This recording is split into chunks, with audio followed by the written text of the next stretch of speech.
outside of the DTE space here, people who are saying the belief that corporations are at a turning point with this issue of affirmative action, and I'm wondering if we're going to see more companies. This is a very different and unique conversation where the CEOs are willing to say and are committed to say that this will not have any bearing on our hiring practices, on our supplier diversity programs, that to bring in more Black and brown contractors and give them the opportunity, qualified and so forth.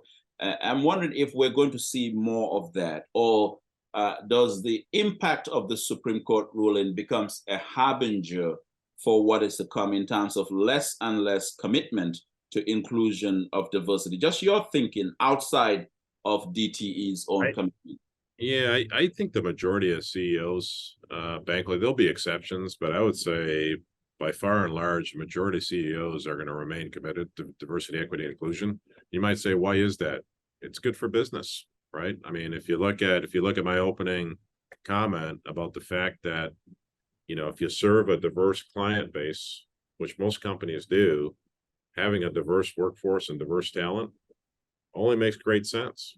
There's no way to understand customers with a diverse background unless you have diversity in your company, both at the leadership level and at the front line, all the way through the company.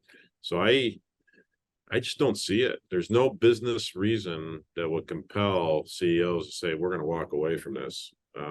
It just doesn't exist. And laws are laws, and of course, we have to respect laws and follow them, but we can create our own goals and our own aspirations for our company that make our companies thrive and succeed. So we need to be worried about these laws because it could start sending different signals or force things, very unwanted things to happen. So let's be vigilant. But I would also say that hold the corporations accountable, and look to that. But I think most CEOs that I sit with would agree that diversity is just a good thing for businesses in order to be prosperous for the long term, in order to serve their customers well. And in the end, we all have customers. Every company all large corporations have customers, and the customer base is very diverse for all of us.